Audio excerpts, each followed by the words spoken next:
Folks, we are now at the halfway point of the 2025 World Scrabble Championship, and it has been a wild ride to this point. Nigel Richards gave us some more incredible content on the live stream today, but several of his opponents also put forth amazing efforts against him, making his pathway up the standings much bumpier than usual.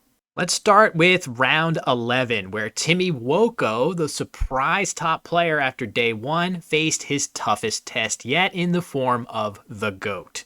Woko did seem up to the task early on with 2 bingos and the stylish imago to start the game, keeping pace with Nigel's 98-point propined and 53-point J-bomb. But in this position, Woko makes his first big mistake so far on the live stream, trying the phony bingo of Movier. Nigel's successful challenge gives him an unexpected advantage, but Woko is still in striking distance later on, while Nigel has a Q.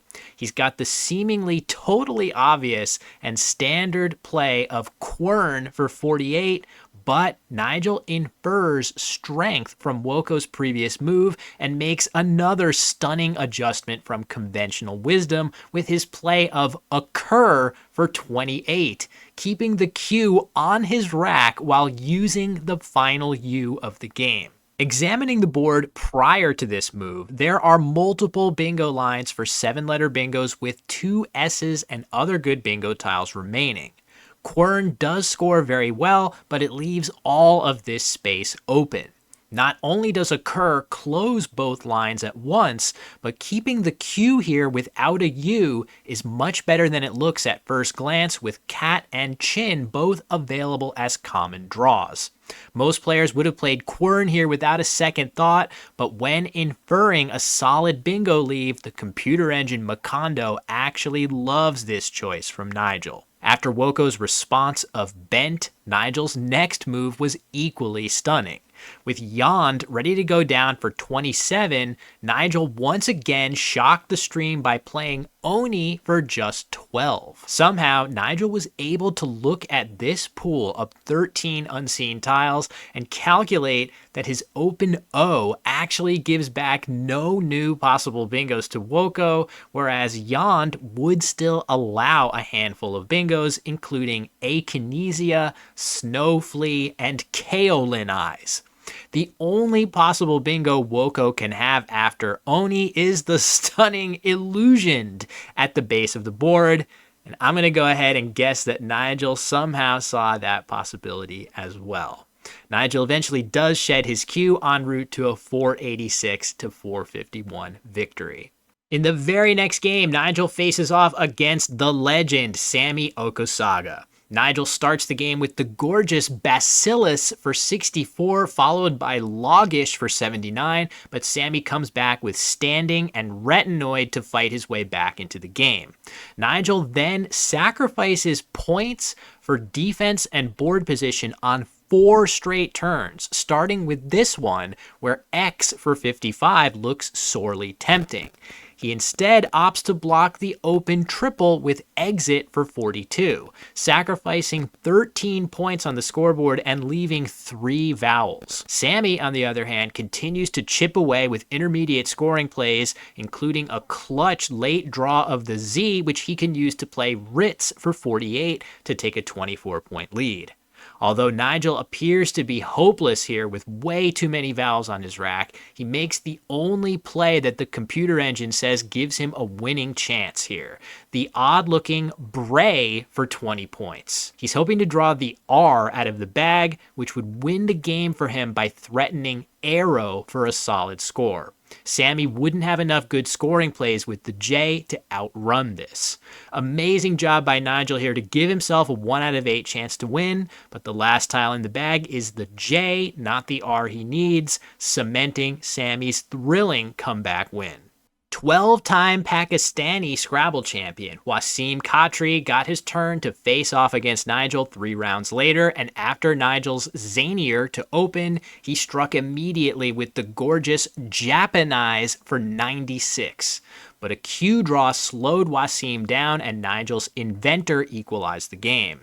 Later on, with the X on his rack along with excellent bingo tiles, Nigel plays Xi for 36 underneath Quoter. These same two tiles would have played on top of Quoter in a safer way, so Wasim may have been able to infer that Nigel had an S on his rack. In fact, he was threatening the bingo of Salacia hooking cheese on his next turn, but Wasim's response of Grodier came down in the nick of time to block it. After a brutally complex pre-endgame for Nigel, Wasim only has a handful of winning sequences, but he spots one under duress to secure a 6-point win. Moving on to the other live stream games, to start the day in round 8, we got to see the 12-year-old Sri Lankan phenom Inam Irshad play a near-perfect game against Ghanaian George Addo, with the youngster landing 4 bingos and the stylish non-bingo of Field while missing absolutely nothing. It's not even an exaggeration to say this might have been the cleanest game we saw a player play on the live stream today, so look out for big things from Inam moving forward. In round 9, Timi Woko edged out To Wei Bin in a close one after drawing the second blank late.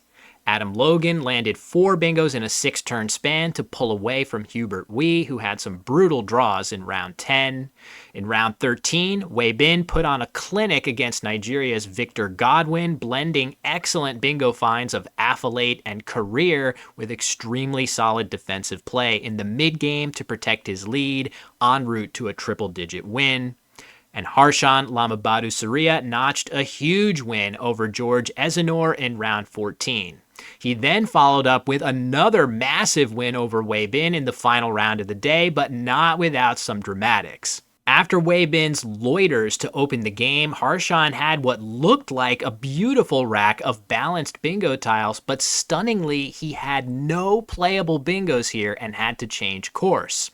However, on his next move, he got down Disthene for 89, followed immediately by Anti-Fur for 91, hooking Udall, and after his 58-point lovies, he had the insane Dahabia lined up on his rack, ready to play through the H. Although Wei Bin did end up blocking this with quiche, Harshan's vision is clearly in top form, and he put the game out of reach 2 turns later with Dimplier for 92.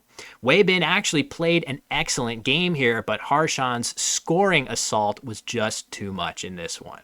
Just as he was at the end of day 1, Timi Woko remains at the top of the standings for day 2, an incredibly impressive feat for the Nigerian veteran. Right behind him are a who's who of the top seeds in this event in Harshan, Adam, Wei Bin, Wasim, and of course, Nigel, still lurking well within distance in 6th place despite his 2 tough losses on the stream. Remember, we are only halfway through, with 16 more main event games to go until the top 2 players advance to a best-of-7 finals. And it's only going to get crazier from here as the top players continue to face off against each other. So I strongly recommend following the Let's Play Scrabble YouTube channel to catch all the action. We will have a new World Scrabble Champion in 3 more days, and you won't want to miss it. See you tomorrow.